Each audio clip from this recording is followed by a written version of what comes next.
Salut tout le monde, Yannick pour Canadian Precision Shooting. Aujourd'hui, une courte vidéo sur mon setup de compétition pour 2025.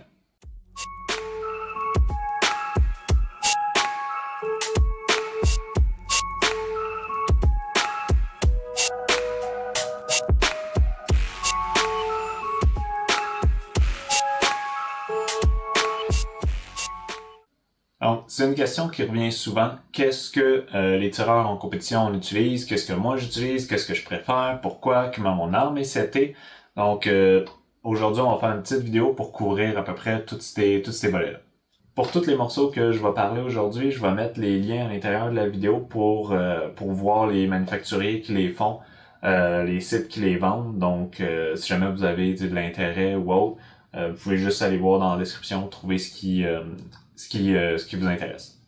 Donc, on va partir dans l'avant, aller vers l'arrière pour être sûr de ne pas oublier de morceaux. Donc, tout d'abord, muzzle brake. J'utilise depuis la dernière saison le NPA DN5 comme muzzle brake principal. Il blaste un peu le tireur, mais c'est vraiment tolérable, c'est vraiment pas si mal. J'utilise des coquilles maintenant aussi pour m'aider à passer au travers un week-end complet sans avoir les effets du concussion. Puis jusqu'à là, ça a été un bon combo, donc même chose pour l'année prochaine. Ensuite, canon et action. Le canon, j'utilise des benchmarks 26 pouces de long. C'est l'équilibre, je trouve, entre manœuvrabilité et vitesse de sortie. Dans les dernières années, j'ai pas mal toujours utilisé un profil MTU. Pour cette année, je vais prendre un profil un peu plus gros, pas encore straight. Probablement que je vais essayer mon prochain en canon straight, juste pour voir la différence en termes de balance, en termes de poids et d'effet par rapport au fait que d'avoir davantage de poids sur la ligne de canon va peut-être changer la manière que le recul va se comporter, le torque qu'il va avoir en arrière, les poids à la place d'être sur le châssis étant directement à l'endroit où est-ce que le recul se produit, là, donc sur la ligne de canon. On va voir si ça fait une différence. Pour l'instant, comme je disais, c'est un profil custom qui est un peu plus gros qu'un MTU, qui devrait donner peut-être une livre de plus. Donc rien de drastique comme changement. La plus grosse différence, c'est que je vais changer de calibre. Pour ceux qui me connaissent et qui me suivent depuis un certain temps, j'ai tiré la 22BR depuis les 3 ou 4 dernières années. Bien que c'est un calibre que j'aime beaucoup, ça reste un calibre que je recommande pas pour la plupart des tireurs. Et je change parce que c'est un calibre que j'ai trouvé un peu trop picky. Je suis tanné de passer mon temps à le tuner et de jouer avec. Il me reste encore 2 canons à finir, donc au courant de la saison, je vais quand même l'utiliser en 22 bières pour l'entraînement puis peut-être quelques petits matchs, mais mon principal va devenir une 6 BRA. Je tirais avec la 22 bières les Sierra Match King 95 grains parce qu'il y avait un coefficient balistique extraordinaire. C'est un peu la même chose que je veux essayer de faire avec la 6 BRA.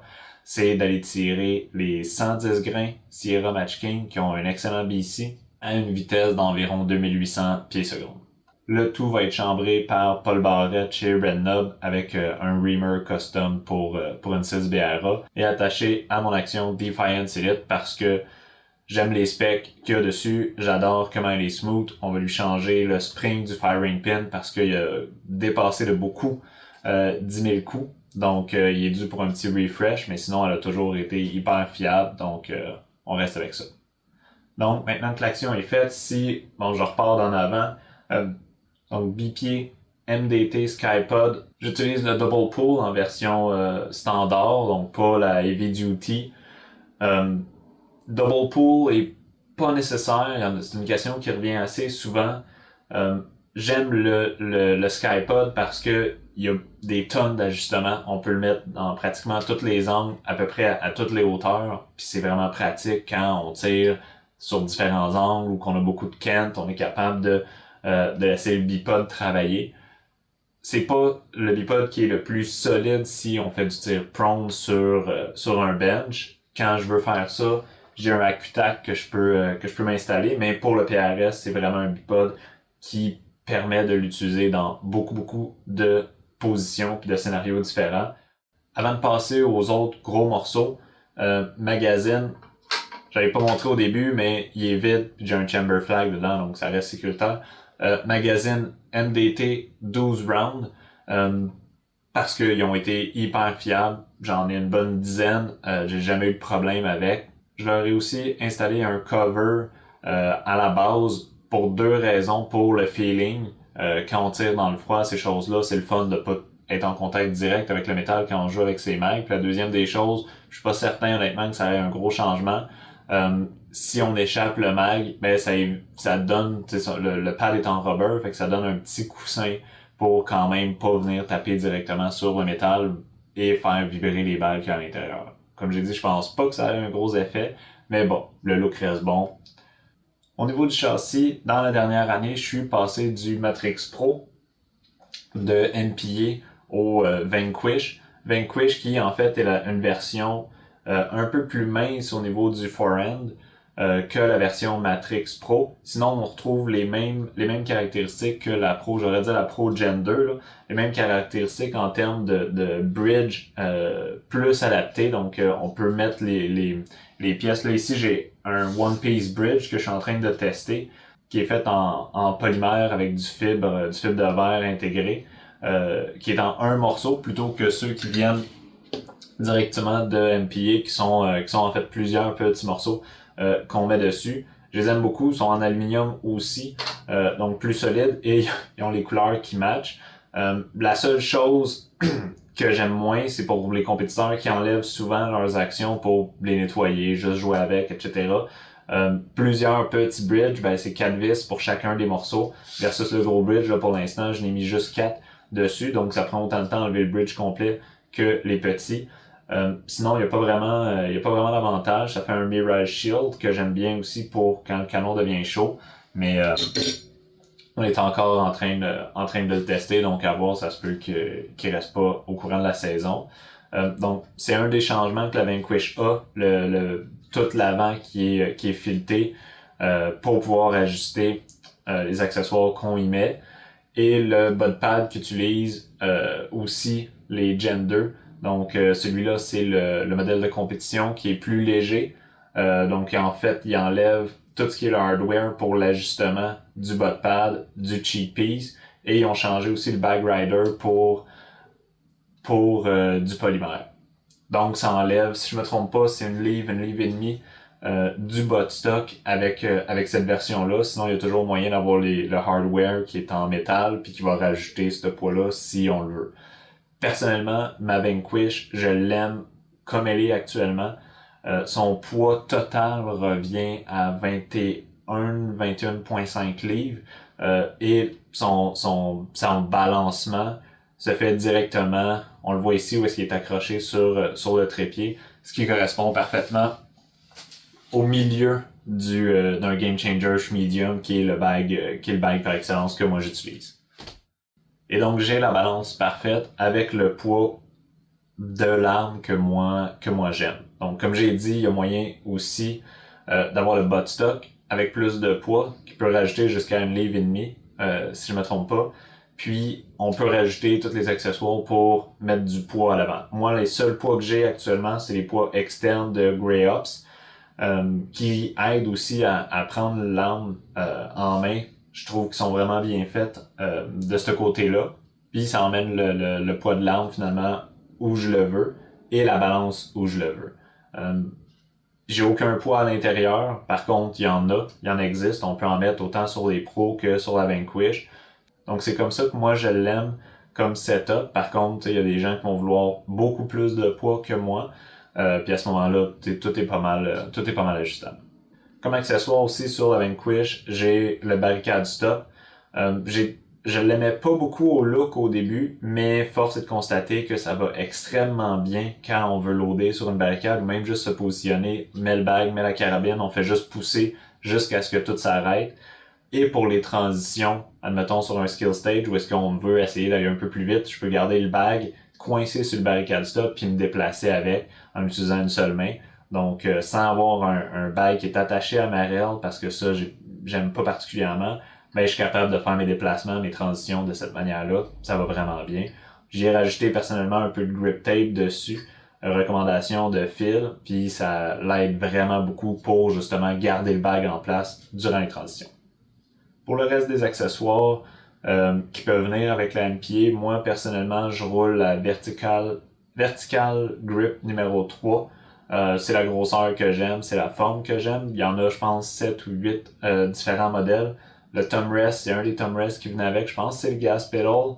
Prenez-moi pas pour du cash là-dessus, mais j'en ai essayé plusieurs. C'est celle-là qui épouse ma main le plus naturellement. J'ai aussi le Trigger Guard, que j'appelle ça un Trigger Guard, là, je suis pas sûr si c'est le terme exact. Ça reste des préférences personnelles, il existe une panoplie de combinaisons, ça dépend de vos mains rendues là. Parlant du trigger, je roule des Trigger Tech Diamond rouges, donc c'est des single stage sur pratiquement toutes mes guns. Ils sont setés autour de 10-11, pas mal toutes. Encore là, c'est des préférences. Si on continue avec les autres accessoires qui restent montés sur la rail de mon action, j'ai le level de MDT qui est branché avec le brand unit. Donc je vois les lumières dans le fond qui servent à me dire si mon gun est canté d'un côté, de l'autre ou que je suis bien placé. Le brand unit me permet d'avoir ces lumières-là directement à la base de l'oculaire de mon télescope. Donc j'ai pas besoin d'avoir les deux yeux ouverts, j'ai pas besoin de me bouger la tête ou peu importe pour le voir, je l'ai directement en dessous de ma réticule. Je serais quand même avec les deux yeux ouverts, mais de l'avoir directement sur ma réticule fait que je le vois tout le temps puis tu peux difficilement l'ignorer. J'ai aussi attaché juste en dessous sur une braquette le timer de MDT qui donne le temps avec des... Bon, il est customisé pour avoir les bips où moi je les aime. Ensuite, un autre accessoire que j'ai, c'est mon data card. Donc, c'est un gear tie qui est rattaché avec des pièces de 3D print qui sont attachées soit sur le scope, soit sur la rail et sur ma carte. Ça me permet de mettre la carte un peu où je veux, dépendant des stages. Si je suis pour tirer prone, ben, je peux la lever, la mettre un peu plus haut, le plus loin possible. Si je sais que ça va être exigu, je peux le descendre proche du châssis, je peux le mettre plus en avant, plus en arrière si je pense devoir accéder aux tourelles, etc. Fait que c'est quand même une flexibilité, moi, que j'aime beaucoup comme modèle de data card. Finalement, le dernier accessoire que j'ai aussi de l'autre côté accroché après ma rail, c'est mon adapteur pour mon brass catcher. Donc, ça sert à, quand on éjecte les douilles, ben, qu'ils s'en aillent à l'intérieur d'un sac puis à éviter de les perdre. Honnêtement, je l'utilise pas en compétition. Je perds beaucoup de douilles, mais j'aime mieux ça comme ça parce que le défaut du brass catcher, c'est qu'il vient quand même cacher ta chambre. Fait que si jamais tu as une malfonction ou autre, puis tu as besoin d'y accéder, ben c'est dans le chemin. Donc, je l'utilise pratiquement juste en pratique ou quelques fois en compétition dans des stages où est-ce que toutes les brasses, on va les perdre si on n'a pas quelque chose pour les attraper. Mais sinon, j'évite. Par contre, l'adapteur est tout le temps sur ma rail quand même. Donc, c'est une petite pièce un peu étrange. Les gens me posent souvent la question. Maintenant, si on remonte pour la dernière grosse pièce, le télescope et les rings. Les rings, j'utilise des ARC, donc American Rifle Company, parce que ils sont très faciles à setter. C'est toutes des vis qui sont à 55 livres torque. Donc mon torque wrench utilise 55 pour ça, 55 pour le châssis. Donc j'ai pas besoin de jamais le modifier, le réajuster. Il est hyper facile, hyper simple à monter. Donc vu que c'est une vis sur chacune des bases, on fait juste mettre le scope au niveau, torquer les vis. Le scope va pas bouger d'un côté ou de l'autre comme on a avec les rings traditionnels. Donc, c'est vraiment comme ça que moi je les aime. J'aime mieux des rings qu'un One Piece actuellement parce que ça libère plus d'espace sur ma rail pour mettre mes autres petits accessoires. Est-ce que c'est nécessaire? Non. Est-ce que c'est meilleur qu'une base complète? Je pense pas. Mais c'est une préférence personnelle rendue. Finalement, pour le télescope, comme j'avais mis dans une autre de mes vidéos, j'ai maintenant un Schmidt Bender 636 avec le réticule grid et des tourelles DT2+. Donc, ça va être mon télescope pour l'année. Ça fait quelques mois que je l'ai. J'ai toujours pas été tiré. Il est même pas encore zéroté. J'y vais la semaine prochaine. J'ai bien hâte de l'utiliser. Mais c'est ça. C'est ce qui est installé quand même. C'est pas un télescope qui est nouveau pour moi. J'ai roulé les 5,25 puis un 5,20 depuis pas mal d'années. Donc j'ai quand même aucun stress sur ça. Mais j'ai bien hâte d'aller l'utiliser. Donc ça fait pas mal le tour. J'ai pas parlé de prix volontairement puis en connaissance de cause. Comme ça, ceux qui écoutent les conjointes qui écoutent pourront pas réellement savoir, mais bon, pour ceux qui sont dans le sport, vous savez à peu près combien chaque morceau peut coûter, sinon Google existe. J'espère pas vous avoir créé trop de dépenses à venir, mais comme j'ai dit au début, je vais avoir la description de tous les morceaux avec des liens à l'intérieur de la description de la vidéo. Donc, juste besoin d'aller le regarder plus bas si vous vouliez voir finalement c'était quoi les morceaux, vous avez un intérêt avec eux. Donc, j'ai passé au travers mon setup de compétition pour le Centerfire, pour le PRS. S'il y en a qui ont un intérêt, j'ai aussi un gun de backup que je pourrais présenter. J'ai un gun de chasse que je pourrais présenter. J'ai ma carabine de compétition en rimfire, donc en 22 à l'heure aussi que je pourrais présenter. Je sais pas si c'est des sujets qui intéressent les gens. Advenant que ça le soit, écrivez-le dans les commentaires ou écrivez-moi pour me le dire, puis je pourrais en faire. Sur ce, passez une bonne semaine. J'espère vous voir bientôt sur le range.